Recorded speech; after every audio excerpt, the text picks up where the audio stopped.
नमस्कार, स्वागत है आपका हमारे जेआईवी एनसीईआरटी मेड सिंपल के चैनल में। दोस्तों, ये हमारा 7th प्रैक्टिस सेशन है और आज हम लोग इस वीडियो के माध्यम से यूनिट 24 से लेकर यूनिट 27 की सबसे इम्पॉर्टेंट 40 एमसीक्यूज़ को डिस्कस करेंगे। एक एक क्वेश्चन को, हर एक ऑप्शन को डिस्कस करेंगे, क्यों वो ऑप्शन सही है, क्यों वो ऑप्शन गलत है। चलिए शुरुआत करते हैं हम लोग पहले क्वेश्चन के साथ। इनमें से कौन सा कथन गलत है regarding the evolution of micro finance in India. तो पहला ऑप्शन कह रहा है कि जो माइक्रो फाइनेंस का पहला फेज़ था वो प्री इंडिपेंडेंस डे में स्टार्ट हुआ था। यह स्टेटमेंट बिल्कुल सही है।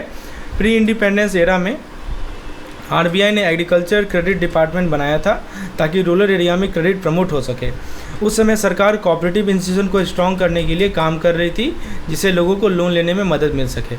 फिर ऑप्शन भी कह रहा है कि जो माइक्रो फाइनेंस का सेकेंड फेज़ था वो लेट 1960 में शुरुआत हुआ था। तो देखिए ये भी सही है। 1960s में क्या हुआ मैं आपको समझाता हूँ। LBS यानी लीड बैंकिंग स्कीम लॉन्च हुई थी, जिसमें अलग अलग फाइनेंशियल इंस्टीट्यूशन को कोऑर्डिनेट करके रूरल एरिया में क्रेडिट प्रोवाइड कराया जाता था। इस टाइम नेशनलाइजेशन भी हुआ था, जिसमें 14 कमर्शियल बैंक को नेशनलाइज किया गया था और RRB का कंसेप्ट भी इसी पीरियड में आया था। ऑप्शन सी कह रहा है कि the government initiated the integrated rural development programme in IRDP in 1981। यह भी सही स्टेटमेंट है। 1980-1981 में IRDP का स्टार्ट हुआ, जिसका पर्पस था पुअर सेल्फ एम्प्लॉयड लोगों को सब्सिडाइज लोन देना। बैंक के थ्रू लोन दिए जाते थे, जिससे रूरल एरिया में पॉवर्टी कम हो सके। अब लास्ट ऑप्शन कह रहा है कि the first self help group start emerging in the country in late 1980। यह गलत स्टेटमेंट है। पहला SHG जो है ना लेट 1970s में स्टार्ट हुआ था, ना कि 1980s में। ज़्यादा SHG NGO के एफर्ट से बनने लगे जो रूरल एरिया में फाइनेंशियल इंक्लूजन को प्रमोट करते थे। तो एक बार पॉइंट को समराइज कर लेते हैं। पहला पॉइंट हमने देखा कि पहला phase of micro finance pre independence era में स्टार्ट हुआ था, जब रूरल क्रेडिट प्रमोट करने के लिए RBI का एग्रीकल्चर क्रेडिट डिपार्टमेंट बनाया गया। उसके बाद सेकंड फेज लेट 1960 में शुरू हुआ with lead banking scheme. IRDP 1980 से 1981 के बीच में आया था और SHG पहली बार लेट 1970s में आया था। चलिए अगले सवाल की ओर आगे बढ़ते हैं। क्वेश्चन नंबर 2 आपके स्क्रीन पर है। आपसे पूछा जा रहा है कि इनमें से कौन सा कथन ग्रामीण बैंक मॉडल के बारे में गलत है। सही, नॉट करेक्ट, गलत है, ये मतलब गलत है। चलिए पहला ऑप्शन देखते हैं कि ग्रामीण बैंक को फाउंड किया गया था मोहम्मद यूनिस ने बांग्लादेश में। जी बिल्कुल सही है। प्रोफेसर मोहम्मद यूनिस ने ग्रामीण बैंक का आधार स्तंभ रखा था, जो 1983 में बांग्लादेश में शुरू किया था। इसका मेन फोकस था रूरल एरिया में माइक्रो फाइनेंस को प्रमोट करना, जिसमें गरीब लोगों को स्मॉल लोन दिए जाते हैं बिना कोलेट्रल के। ऑप्शन भी कह रहा है कि the Grameen bank model is based on the principle of group lending. तो इसका मतलब है कि लोन एक इंडिविजुअल को नहीं दिया जाता, बल्कि एक ग्रुप को दिया जाता है। तो यह स्टेटमेंट भी करेक्ट है। अगर एक बॉरोवर लोन रिपे नहीं कर पाता तो पूरा ग्रुप उस लोन के लिए जिम्मेदार होता है, इसलिए डिफ़ॉल्ट होने की चांसेस कम हो जाती हैं। ऑप्शन सी कह रहा है कि द ग्रामीण बैंक मॉडल है the repayment rate of over 99%। तो देखिए यह भी सही है। ग्रामीण बैंक का जो रिपेमेंट रेट है वो 99% से भी ज़्यादा है, जो काफ़ी हाई माना जाता है। ग्रुप लेंडिंग का मैकेनिज्म बॉरोवर को लोन रिपे करने के लिए स्ट्रॉन्ग इंसेंटिव देता है, क्योंकि अगर एक बॉरोवर लोन रिपे नहीं करता तो उसका असर पूरे ग्रुप के दूसरे मेंबर पे ही पड़ता है। ठीक है। और फिर ऑप्शन डी कह रहा है कि the Grameen bank is not suitable for formal financial institution. यह गलत है। अगर ये तो देखिए ग्रामीण बैंक का मॉडल इनफॉर्मल सेक्टर में काफ़ी सक्सेसफुल है और ये फॉर्मल फाइनेंशियल इंस्टीट्यूशन के लिए भी सूटेबल नहीं है। फॉर्मल बैंक के लिए ग्रुप लैंडिंग जैसा मॉडल को इम्प्लीमेंट करना मुश्किल होता है, क्योंकि मॉनिटरिंग और रिपेमेंट इन्फोर्समेंट करना डिफ़िकल्ट हो जाता है। राइट। फॉर्मल फाइनेंशियल इंस्टीट्यूशन के लिए ये सूटेबल नहीं है। राइट। चलिए आगे बात करते हैं। इनमें से कौन सा कथन जो है SHG के बारे में गलत है। Which of the following statement about SHG is wrong. पहला ऑप्शन कह रहा है कि SHG are small informal group of 10 to 20 individual. तो सही है। SHG छोटे इनफॉर्मल ग्रुप होता है, जिसमें 10 से 20 लोग होते हैं। इनका मेन फोकस होता है कि आपने आपस में पैसा बचाना और म्यूचुअल सपोर्ट देना। फिर ऑप्शन भी कर रहा है कि the member of SHG come together voluntarily to save a small amount regularly. ये गलत है।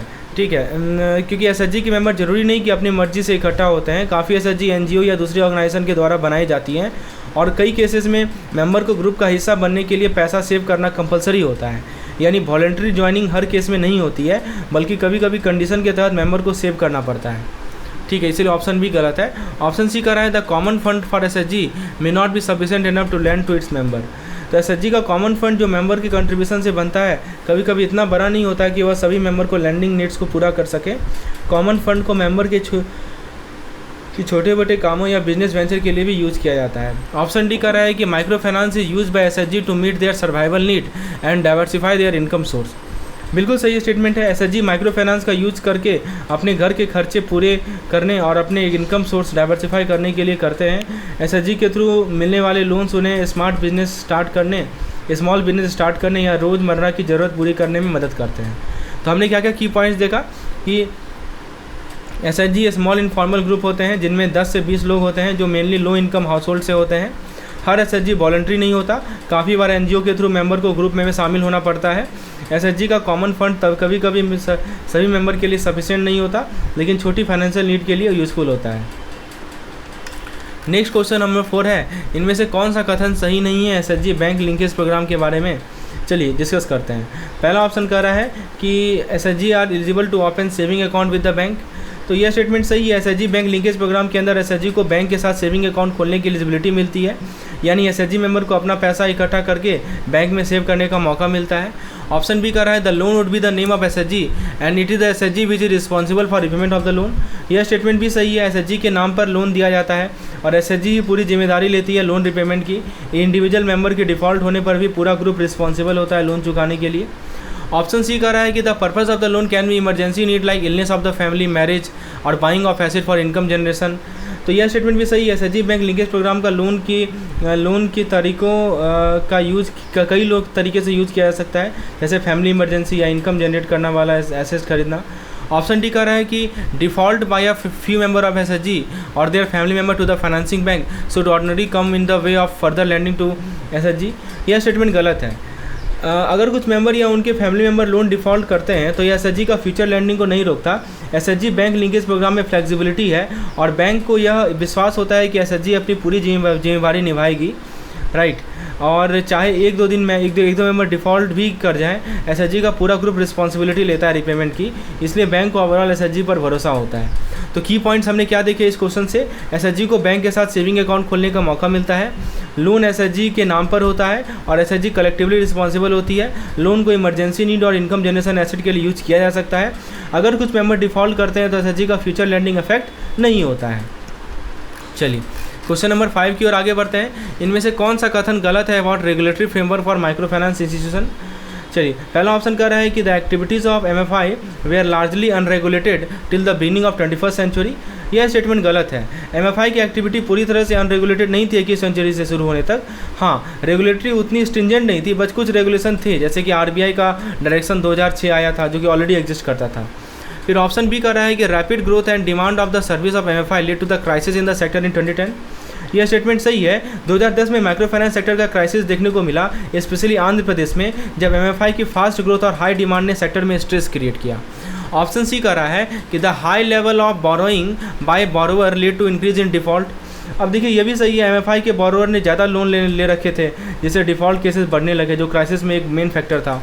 ऑप्शन डी कर रहा है कि some MFI resorted to coercive recovery method which motivated some borrower to commit suicide. यह स्टेटमेंट भी सही है, क्योंकि कुछ एमएफआई ने टफ रिकवरी मेथड यूज़ किए जो बोरोवर के लिए इतना स्ट्रेसफुल बन गया कि सुसाइड तक की न्यूज़ सामने आने लगी, स्पेशली 2010 के क्राइसिस के दौरान। ठीक है, तो ये पॉइंट हमने क्लियर किया इस क्वेश्चन के माध्यम से है about the reserve bank of India that is regulatory framework for micro finance loan direction 2022। चलिए पहला ऑप्शन कर रहा है क्या कि micro finance loan are defined as collateral free loan given to household with annual household income up to 3 lakh. देखिए reserve bank of India 2022 का जो डायरेक्शन है वो एक सेट ऑफ रेगुलेशन है जो कि माइक्रो फाइनेंस लोन के लैंडिंग को गवर्न करता है। अब ये डायरेक्शन डिफाइन करता है माइक्रो फाइनेंस लोन एक कोलेट्रल फ्री लोन है जो कि इंडिविजुअल को दिया जाता है जिसका हाउस होल्ड इनकम कितना हो, 3 लाख का हो।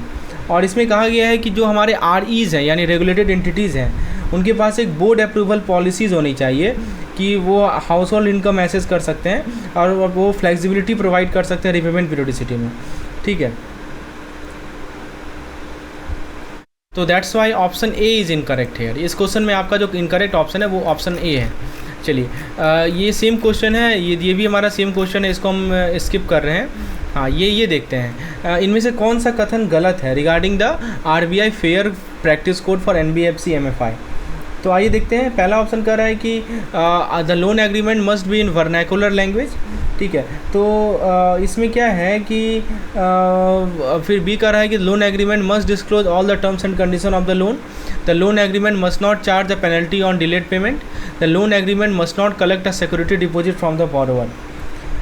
तो NBFC MFI को ये सभी गाइडलाइंस फॉलो करनी होती है। और सिक्योरिटी डिपॉजिट देखिए यहाँ पे कर रहा है ना कि NBFC MFI must not collect a security deposit from the borrower, यहाँ देखिए लिखा हुआ है, ठीक है।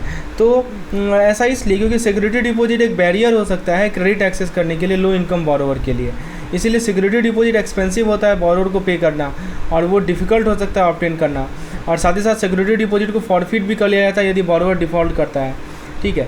तो इसीलिए ये सही नहीं है कहना कि RBI का जो फेयर प्रैक्टिस कोड है NBFC MFI का, वो अलाउ करेगा NBFC MFI को कि वो सिक्योरिटी डिपॉजिट कलेक्ट करे, ठीक है। ये ऑप्शन होगा, राइट। इट मस्ट नॉट, ऐसा नहीं करे, वो सिक्योरिटी डिपॉजिट यहाँ पे कलेक्ट नहीं करे, राइट। चलिए NBFC MFI के लिए स्पेशली कहा गया है ये बातें। अब उसके बाद दोस्तों NBFC के बारे में कौन सा कथन गलत है, आपसे ये सवाल पूछा जा रहा है, ठीक है। तो पहला ऑप्शन है कि NBFC are not part of the payment and settlement system and as such they can not issue cheque drawn on itself and they can not also borrow from the RBI। क्या लगता है इसका option? तो ये option तो सही है। फिर कह रहा है कि NBFC commenced operation in a small way in 1960s, ये गलत है। देखिए NBFC जो है ना, पहला NBFC जो था वो क्या था, इन्वेस्टमेंट कॉरपोरेशन ऑफ इंडिया, ठीक है।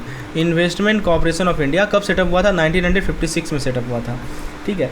तो यहाँ कह रहा है कि 1960-1970 में तो रैपिडली ग्रो हुआ है, ठीक है। तो ये ऑप्शन गलत है, ऑप्शन बी गलत है। ऑप्शन सी कह रहा है कि the unique and complex nature of operation of NBFC led to the RBI regulating them in 1970s, बिल्कुल सही बात है। और RBI ने गाइडलाइंस इशू किया NBFC के लिए, राइट, जिसमें उन्हें COR certificate of registration obtain करना है RBI से। तो ये कहना सही नहीं है कि NBFC अपना ऑपरेशन 1960 में शुरुआत किया, एक्चुअल 1950 में शुरुआत किया था, 1956 में, 1950s में, ठीक है। चलिए अगला सवाल देखते हैं कि इनमें से कौन सा कथन गलत है about the role of NBFC in promoting inclusive growth in India. तो पहला ऑप्शन कह रहा है कि NBFC have been playing a important role in catering to the lowest state of society, बिल्कुल सही बात है, जिससे ग्रोथ हुआ है ट्रेड का, बिजनेस का ग्रोथ हुआ है रूरल पीपल में, राइट। तो लो इनकम पीपल को ये फाइनेंशियल सर्विस प्रोवाइड करता है, micro loan, saving account, insurance product etcetera. फिर ऑप्शन बी कर रहा है कि NBFC provide competition to the bank in the field of delivery of financial services and thus create condition for improved customer orientation and efficiency of the entire system, बिल्कुल सही बात है। बहुत सारे NBFC हैं और इनमें से small percentage of this MFI और NBFC, तो मेजोरिटी MFI जो है। अब देखिए ऑप्शन सी क्या कर रहा है कि the micro finance institution which are largely the NBFC have been in the forefront of catering to the financial need and creating livelihood source for so many unbankable mass in the rural and semi urban area, ठीक है। तो ये यहाँ जो word लिखा है ना कि micro finance institution which are largely the NBFC, ये गलत है। ध्यान दीजिएगा, भारत में बहुत सारे NBFC हैं, लेकिन उसमें से कुछ ही छोटा सा परसेंटेज है जो कि MFI है। मैक्सिमम जो MFI है ना वो नॉन प्रॉफिट ऑर्गेनाइजेशन है, कुछ ही, मैं ऐसा नहीं कहूँगा कि MFI लार्जली NBFC ही होते हैं, ये गलत है। MFI जो होते हैं ना वो नॉन प्रॉफिट ऑर्गेनाइजेशन भी होते हैं, कुछ ट्रस्ट भी होते हैं, तो कुछ ही उनमें से NBFC होते हैं। समझ में आ रहा है आपको? इसलिए ऑप्शन सी हमारा क्या होगा यहाँ पे गलत है, और वही आपको पूछा जा रहा है यहाँ पे। NBFC है reached out to relatively unbank and unserved area of the country, बिल्कुल सही बात है, ये भी सही है। चलिए क्वेश्चन नंबर 13 को देखते हैं। क्वेश्चन नंबर 13 में क्या कहा जा रहा है कि NBFC के क्लासिफिकेशन के रिगार्डिंग कौन सा स्टेटमेंट गलत है, बता सकते हैं? चलिए देखते हैं ऑप्शन को।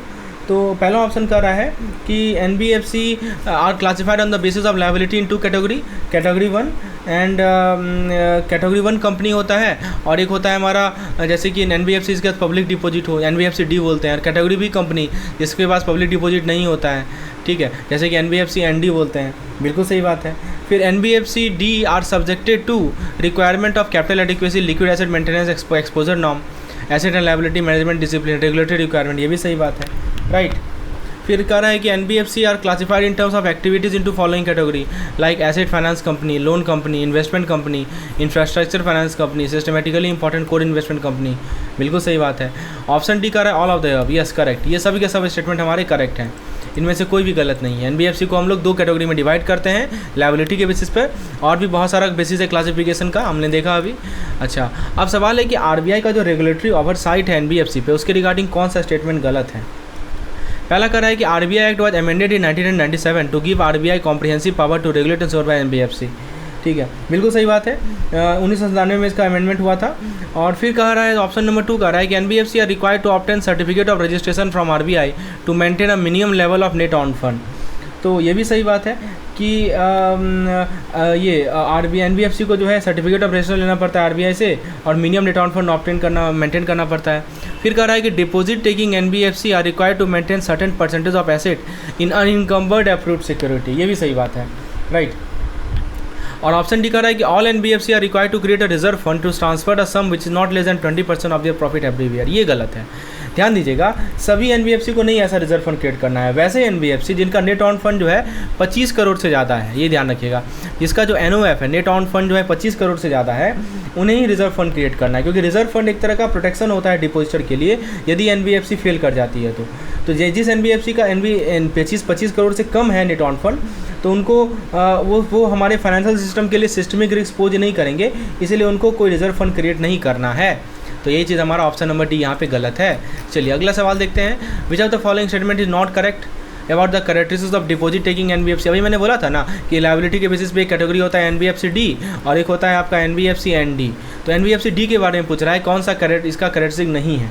चलिए ऑप्शन वाइज बात करते हैं। पहला ऑप्शन कह रहा है कि NBFC can not offer interest rate higher than the ceiling rate prescribe by the RBI time time. बिल्कुल सही बात है, ठीक है। फिर कह रहा है कि the interest may be paid और compounded at rest not shorter than the monthly rest. उसके बाद कह रहा है कि NBFC should have minimum investment credit rating. बिल्कुल सही बात है। And the repayment of deposit by NBFC is guaranteed by RBI. देखिए deposit taking bank NBFC bank नहीं होती है, इसीलिए इनका जो डिपॉजिट है ना वो डीआईसीजीसी इंश्योर नहीं करता है, ठीक है। तो याद रखिएगा डीआईसीजीसी इनका डिपॉजिट इंश्योर नहीं करता और ना ही बैंक के द्वारा गारंटी मिलती है कि उसको पैसा वापस मिल जाएगा। आरबीआई रेगुलेट करती है डिपॉजिट टेकिंग एनबीएफसी को, यानी वो सीलिंग डालती है इंटरेस्ट रेट पे, लेकिन आरबीआई जो है रिपेमेंट को गारंटी नहीं करती है। तो ये सबसे बड़ा इसका दिक्कत है, आरबीआई कोई गारंटी नहीं करती है कि मैं रिपेमेंट करूँगा, right. That is why option number D is correct है। अगला सवाल है कि ऑन फंड और नेट ऑन फंड के रिगार्डिंग जो कंसेप्ट है हमारे एनबीएफसी का, उसके रिगार्डिंग कौन सा कथन गलत है। चलिए देखते हैं। पहला ऑप्शन कर रहा है कि owned fund sorry friends, owned fund is aggregate of paid up equity capital preference share which are compulsory convertible to equity share within a stipulated period, free reserve, capital reserve, generic reserve. क्या कर रहा है दोस्तों, देखिए on fund जो है ना paid up equity capital का preference share which are not compulsory convertible, यहाँ लिखा है विच आर कंपल्सरी कन्वर्टेबल, यही तो गलत हो गया। वैसे प्रेफरेंस शेयर जिसको आप इक्विटी शेयर में कन्वर्ट नहीं कर सकते हैं, ठीक है, वो आता है हमारा ऑन फंड के अंदर, ठीक है। उसके बाद क्या आता है, free reserves, capital reserve, general reserves, ठीक है। तो ये हमारा होता है ऑन फंड, तो इसलिए हमारा ऑप्शन ए ही गलत है। ऑप्शन बी कह रहा है net owned fund. Net owned fund क्या होता है, तो नेट ऑन फंड एग्रीगेट होता है, ऑन फंड ले लीजिए, उसमें से आपका amount of accumulated loss minus कर दीजिए, ठीक है। फिर ऑप्शन सी कर रहे हैं the quantum of deposit that an NBFC can accept is link to net owned fund. हाँ बिल्कुल सही बात है। और फिर कह रहा है कि the minimum capital required for licensing an NBFC link to it owned fund, बिल्कुल सही बात है। ध्यान दीजिएगा प्रेफरेंस शेयर जो कि कंपलसरी कन्वर्टेबल होता है इक्विटी में स्टिपुलेटेड पीरियड में, उसको हम लोग ऑन फंड में इसलिए नहीं डालते हैं क्योंकि ये जो आपका है ना कैपिटल, वो परमानेंट कैपिटल माना जाएगा, this would be considered a permanent capital. और यहाँ पे इसीलिए हमारा ऑप्शन नंबर ए क्या है यहाँ पे गलत है, राइट। तो वैसे प्रेफरेंशियल शेयर जो कि कंपलसरी कन्वर्टेबल नहीं होते हैं उसको हम लोग डालते हैं। चलिए अब अगला सवाल है कि बैंक जो एनबीएफसी को फाइनेंस करती है उसके बारे में कौन सा कथन गलत है। चलिए आज देखते हैं, ऑप्शन वाइज चलते हैं, डिस्कस करते हैं कौन सा कथन गलत है। पहला ऑप्शन कह रहा है कि bank can extend credit facility to NBFC registered with RBI engage in infrastructure financing, equipment leasing, hire purchase, loan, factoring and investment activity, ठीक है। तो देखिए ये स्टेटमेंट की बात करें तो ये स्टेटमेंट तो सही है। The ceiling on bank credit limit to NOF of NBFC has been withdrawn in respect of NBFC registered with RBI and engage in activity permissible RBI, ये भी सही है।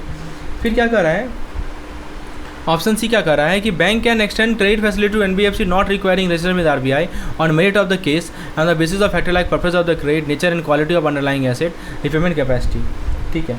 देखिए यहाँ पे ये वर्ड गलत है। जैसे तो देखिए आरबीआई का जो एक्ट है 1934 का, वो एग्जेम्प्ट करता है चिट फंड कंपनी को। तो जो हमारी चिट फंड कंपनी होती है ना, उनको एग्जाम्पशन मिला है कि वो chit fund business carry on कर सकती है अपने प्रिंसिपल बिजनेस के रूप में फ्रॉम द रिक्वायरमेंट, उनको आरबीआई से रजिस्ट्रेशन करने की कोई रिक्वायरमेंट नहीं है। लेकिन बैंक को क्रेडिट फैसिलिटी एनबीएफसी को नहीं देना है जो जिसे आरबीआई के मतलब कि समझिए कुछ एनबीएफसी कोई एनबीएफसी है मान लीजिए जिसको आरबीआई की रजिस्ट्रेशन की रिक्वायरमेंट नहीं है, तो क्या करना है ऐसे बैंक को इनको भी क्रेडिट नहीं देना है। ठीक है, ऐसा इसलिए क्योंकि चिट फंड बिजनेस को बहुत रिस्की बिजनेस होता है और बैंक रिस्की बिजनेस में लैंड नहीं करती है। ठीक है, तो ये वर्ड स्टेटमेंट जो कर रहा है कि कैन एक्सटेंड, ये गलत है, बैंक कैन नॉट एक्सटेंड। तो वैसे एनबीएफसी जिनको आरबीआई की रजिस्ट्रेशन की रिक्वायरमेंट नहीं है उन्हें बैंक क्रेडिट फैसिलिटी एक्सटेंड नहीं करेगा। एग्जांपल के तौर पर आप चिट फंड बिजनेस का ले सकते हैं। अगला सवाल है फेयर प्रैक्टिस कोड के रिगार्डिंग कौन सा कथन गलत है। ऑप्शन ए कहता है कि फेयर प्रैक्टिस कोड जो है लैंग्वेज में होना चाहिए जो कि बोरोवर समझे, बिल्कुल बात सही बात है। ऑप्शन बी कह रहा है कि फेयर प्रैक्टिस कोड को प्रोमिनेंटली डिस्प्ले करना एनबीएफसी ब्रांचेज में, तो ऐसा कुछ नहीं है। ये एनबीएफसी के पास एक कॉपी होना चाहिए फेयर प्रैक्टिस कोड का जो कि कस्टमर को पढ़ सके। ठीक है, ऐसा कुछ नहीं है कि उसको डिस्प्ले करना है prominently. NBFC should give notice to the borrower of any change, yes correct. NBFC should not resort to undue harassment, बिल्कुल सही बात है। इनमें से कौन सा कथन गलत है about SBR, scale based regulation for NBFC. ठीक है, पहला कह रहा है कि the SBR framework for NBFC consist of 4 layer, base layer, middle layer, upper layer, top layer, बिल्कुल सही बात है। फिर कह रहा है NBFC peer to peer, P2P account aggregator, NOFSC, NBFC without public fund and customer interface will always remain in the base layer of the SBR framework. ठीक है, तो देखिए दोस्तों ये statement I think is wrong. देखिए ये जो SBR है ना वो कब आया था, 2021 में आया था। ठीक है, ये रिस्क बेस्ड रेगुलेटरी फ्रेमवर्क होता है जो कि एनबीएफसी को 4 लेयर में कैटेगराइज करता है। बेस लेयर सबसे लोएस्ट लेयर होता है और सबसे लीस्ट रिस्की होता है, अपर लेयर हाईएस्ट लेयर होता है। और ये जो आपको लिखा है ना कि एनबीएफसी ए, एनबीएफसी P2P, एनबीएफसी एनओएफएससी, तो ये सब इंक्लूडेड होते हैं बेस लेयर में। ठीक है, लेकिन ये जो लिखा है ना कि आपका एनबीएफसी एमएफआई, ये हमारे बेस लेयर में नहीं आते, दे आर नॉट इंक्लूडेड। ठीक है, तो उनके लिए अलग से सेट ऑफ रेगुलेशन है। ठीक है, तो बेस लेयर में कौन से एनबीएफसी होंगे, मिडिल में कौन से होंगे, ये आपको क्लैरिटी होना चाहिए। अच्छा, इंश्योरेंस के बारे में, हिस्ट्री के बारे में कौन सा कथन गलत है। तो पहला कह रहा है कि the earliest traces of insurance in India can be found in the form of marine trade, बिल्कुल सही बात है। The Indian life insurance, option कह रहा है कि जो इंडियन लाइफ इंश्योरेंस था, Indian life insurance company 1912 was the first statutory measure to regulate life business, ये गलत है। देखिएगा इंडियन लाइफ इंश्योरेंस जो है लैंडमार्क पीस था लेजिस्लेशन का, लेकिन ये पहला स्टैट्यूटरी मेजर नहीं था। जो पहला स्टैट्यूटरी मेजर था वो था इंडियन इंश्योरेंस कंपनी एक्ट। क्या था? Indian insurance company act. कब का था? 1928 का था, राइट। तो पहला स्टैट्यूटरी मेजर था लाइफ बिजनेस को रेगुलेट करने का, वो था इंडियन इंश्योरेंस कंपनीज एक्ट 1928। इस एक्ट को लाया गया ताकि सरकार को इनेबल कर सकें कि वो स्टैटिस्टिकल इन्फॉर्मेशन कलेक्ट करे लाइफ और नॉन लाइफ बिजनेस के बारे में। ठीक है, तो और ये जो Indian life insurance company act 1912 था ना, उसको इनेक्ट किया गया था केवल लाइफ इंश्योरेंस बिजनेस को के लिए। ठीक है, इसके पास कोई नॉन लाइफ इंश्योरेंस के रिगार्डिंग कोई प्रोविज़न नहीं था। ठीक है, तो ये ध्यान रखना है। चलिए अगले हम लोग नेक्स्ट क्वेश्चन की ओर आगे बढ़ते हैं। 21 में कौन सा कथन गलत है about history of general insurance in India. ठीक है, ये सवाल आपसे पूछा जा रहा है। तो पहला ऑप्शन कह रहा है कि पहला general insurance company Triton insurance company था जो कि 1850 में आया था, बिल्कुल सही बात है। जनरल इंश्योरेंस काउंसिल सेटअप हुआ था 1957 में, 1957 में, ताकि फ्रेम कर सके code of conduct for ensuring fair conduct, ये गलत है। ठीक है, 1957 राइट। आई थिंक यहाँ पे 19 एक चीज़ मैं सही करता हूँ कि 1967 है, तो 1957 में इस्टेब्लिश हुआ था, राइट।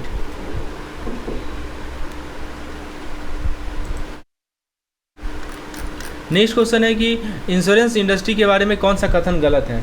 ठीक है, पहला कह रहा है कि the insurance industry was first open to private player and FDI in the year 2000। ठीक है, फिर कह रहा है कि the share of life insurance business in total premium was 43.64% in India 2000।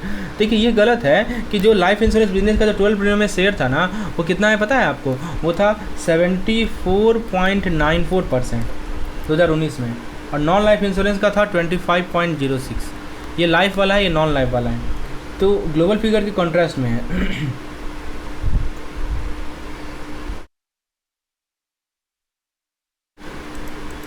23 number question में क्या कहा जा रहा है कि इनमें से कौन सा सही नहीं है about legislation governing the operation of the insurance company in India.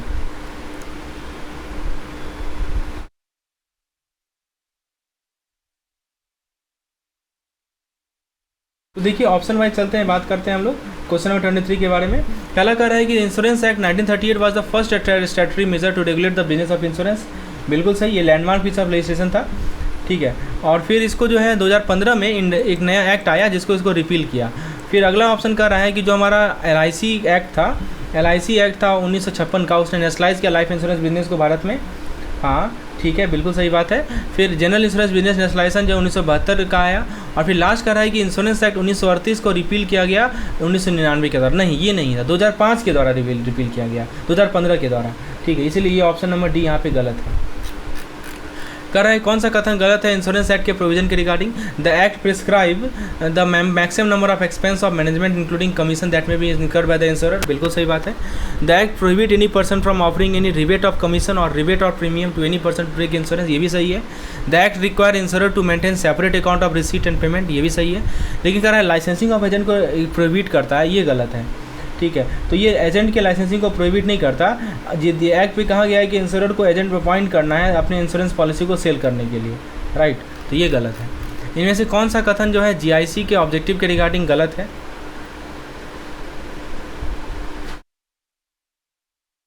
इसका सही जवाब है option number C, the act insure that. ये यहाँ पे 25 नंबर क्वेश्चन की हम लोग बात कर रहे हैं। इसका क्या है कि एक्ट को ये इंश्योर नहीं करता कि no person should take insurance in respect of any property in India with an insurer whose principal registered office by outside India. ऐसा कुछ नहीं है। फिर है सवाल कि कौन सा कथन गलत है इंश्योरेंस इंटरमीडिएटरी के बारे में? तो ऑप्शन नहीं कर रहा है कि इंश्योरेंस इंटरमीडिएटरी जो है वो लाइसेंस किए जाते हैं IRDA के द्वारा। ठीक है। Insurance agent and broker must adhere to the code of conduct. बिल्कुल सही बात है। Insurance agent represent only one insurance company while broker may deal with more than one company. देखिए, इंश्योरेंस एजेंट को लाइसेंस है कि वो एक से ज़्यादा इंश्योरेंस कंपनी रिप्रेजेंट कर सकता है। ऐसा नहीं है कि एक ही कंपनी रिप्रेजेंट करेगा। और ब्रोकर जो है एक से ज़्यादा कंपनी भी रिप्रेजेंट करता है, क्योंकि ब्रोकर को वाइडर रेंज ऑफ नॉलेज चाहिए, एक्सपर्टाइज चाहिए, ताकि क्लाइंट को एडवाइस कर सके। तो ऑप्शन नंबर यहाँ पे सी गलत है। री इंश्योरेंस मार्केट के बारे में कौन सा कथन गलत है? देखिए, पहला ऑप्शन क्या कर रहा है? पहला ऑप्शन कर रहा है कि री इंश्योरेंस मार्केट जो है इनिशियली डोमिनेट किया गया पब्लिक सेक्टर री इंश्योरर के द्वारा। ठीक है। देखिए, री इंश्योरेंस मार्केट डोमिनेट नहीं हुआ था पब्लिक सेक्टर री इंश्योरर के द्वारा। इनफैक्ट री इंश्योरेंस मार्केट इनिशियली डोमिनेट था फॉरेन री इंश्योरर के द्वारा। ये गलत है। पब्लिक सेक्टर री इंश्योरर नहीं थे, फॉरेन री इंश्योरर थे जो कि डोमिनेट किए थे इस मार्केट को। ठीक है, तो ऑप्शन नंबर ए यहाँ पे गलत है। नेक्स्ट कर रहा है कि ई इंश्योरेंस अकाउंट, ये पिछली बार पूछा भी था। ई इंश्योरेंस अकाउंट के बारे में कौन सा कथन गलत है, इसको ध्यान से पढ़िए। ठीक है, तो देखिए ऑप्शन ये कर रहा है कि E insurance account are free of charge. ठीक है। The policy holder can open E insurance account with any of the 5 repository approve by IRDA।